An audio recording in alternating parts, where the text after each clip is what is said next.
4개. 이렇게 4개만큼씩 주어지게 될 거예요. 따라서 4개씩 하나, 둘, 셋, 넷, 다섯 해서 20개가 나오죠. 그런데 이게 문제가 아니고요. 이거 말고 내가 찾기 어려운 애들이 있어요. 그게 뭘까 하고 보았더니 이거를 제외하고 이렇게 생긴 게 있네요. 하나, 둘, 셋, 넷. 그래서 24개. 여기까지만 답 적으면 이 문제는 오답이에요. 왜냐하면 직각은 이 바깥쪽에도 이와 같이 직각이 표현이 되어지기 때문이죠. 따라서 4개를 더해주는 것으로 실제 이 문제의 답은 28개가 되어야 해요. 함정이 몇 군데 주어져 있는 문제이기 때문에 틀리지 않을 수 있도록 주의해 주시고요. 답은 28개라고 적어서 문제 해결해 볼 수 있습니다. 이와 같이 첫 번째 개념에 관련된 내용, 문제풀이까지 모두 마무리 지었어요. 개념 쏙쏙 다시 보기를 통해서 정리합니다.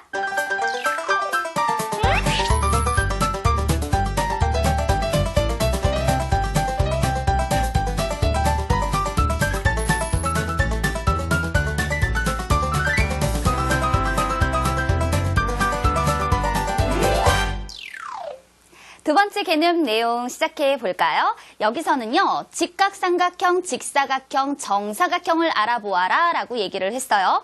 직각삼각형은 초등학생 때는 굉장히 작은 부분이 다뤄지지만 중학생이 되면 굉장히 어려운 부분까지 다루게 돼요. 그렇기 때문에 그 기초학습이 굉장히 중요한 부분이죠.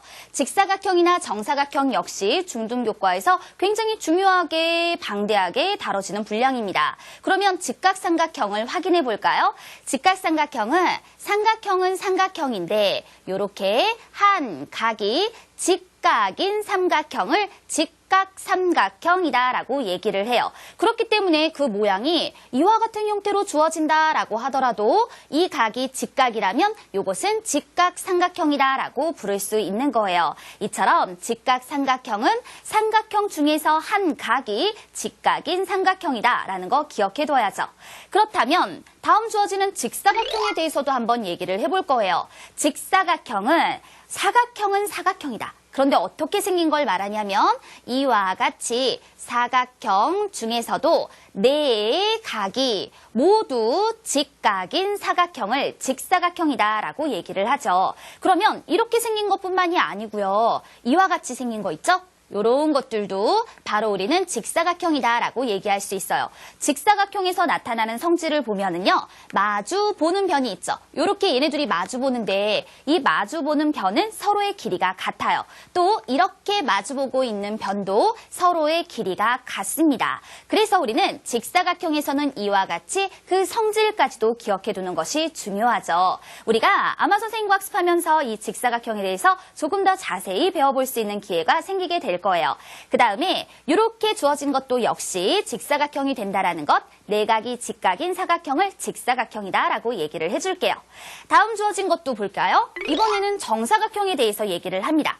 정사각형은 조금 전에 선생님이 그려드렸어요. 그게 뭐냐면 이렇게 생겼던 친구 있는데 얘는요, 4각이 직각이죠. 4각이 모두 직각이에요.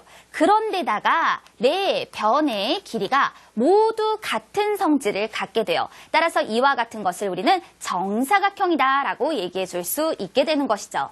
정사각형은 이처럼 4변의 길이가 같고 4각이 모두 직각인 사각형이 되는 것이고요. 여기서 꼭 하나 짚어둬야 될 것이 있어요. 그게 뭐냐면 직사각형은 굉장히 중요한데 직사각형은 정사각형인가?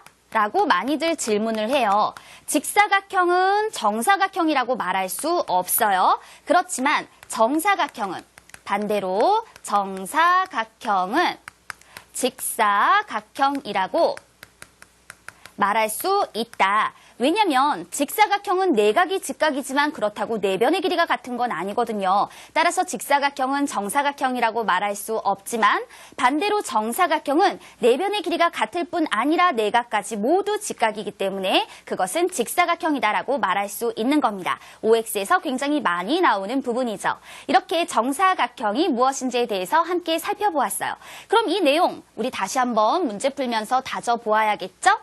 문제 보겠습니다. 개념 다지기 그 두 번째 문제에서는 길이가 60cm인 철사로 오른쪽과 같은 요 아래 그려진 걸 말하는 거예요. 정사각형을 여러 개 만들려고 합니다. 정사각형을 모두 몇 개 만들 수 있습니까? 라고 물어보았는데 그러면 이게 지금 정사각형이니까 내변의 길이가 같아야 하는 거거든요.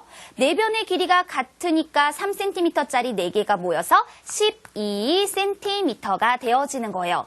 그런데 주어진 길이는 60cm라는 거죠. 그러면 60cm인 철사로 이렇게 생긴 이 정사각형을 몇 개를 만들 수 있을까? 60 나누기 12라고 하면 되죠? 그럼 12에다 5를 곱해서 60이 나오는 거니까 우리는 이때 만들 수 있는 정사각형의 개수를 5개라고 얘기를 해주어야 해요. 이와 같이 정사각형에 관련된 성질을 이용해서 문제를 해결해 주었어요. 또 다른 문제, 이번에 만나볼 문제는요. 역시 문장의 형태가 주어져 있는데 굉장히 출제가 많이 되는 문제죠. 여러분이 한번 풀어봤다면 틀리지 않을 수 있는 문제지만 처음 문제를 딱 접했을 때는 굉장히 당황스러운 문제 중에 하나예요. 문제풀이를 볼게요. 개미 한 마리가 도형 위의 점 가에서 출발하여 선을 따라 화살표 방향으로 움직이고 있습니다. 개미가 한 바퀴 돌아 제 자리로 오면 몇 센티미터 움직인 것입니까? 라고 물어보았어요. 결국 이 문제에서 원하는 건 뭘까요? 도형의 둘레의 길이를 구하여라 라고 얘기를 하죠. 선생님은 이 문제를 설명할 때 이거 계단형 문제야 라고 많이 얘기를 해요. 계단 모양처럼 생겼죠. 자, 요렇게 되어져 있는 문제를 풀 때에는 방법이 있어요. 이 각각의 길이를 몰라도 좋습니다. 어떻게 문제를 해결할 거냐? 요렇게 생겼던 것을 위쪽으로 싹 올려서 요렇게 이어붙여 주고요. 여기 있었던 것도 위로 싹 올려서 이렇게 이어붙여 주는 거예요. 그 다음에 여기 있었던 것도 오른쪽으로 밀어주시고 여기 있던 부분도 다시 오른쪽으로 밀어주세요. 그러면 결국 이 도형의 둘레라고 하는 건 직사각형의 둘레와 같다라고 할 수가 있는 것이죠.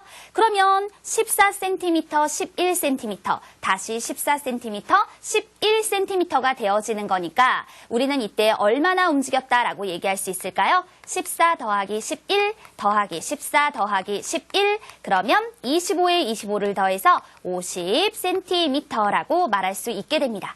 따라서 개미가 움직인 것은 50cm예요 라고 답 적어주면 되는 것이죠. 이와 같은 문제는 한 번만 풀어보면 여러분들이 놓치지 않을 수 있는 문제예요.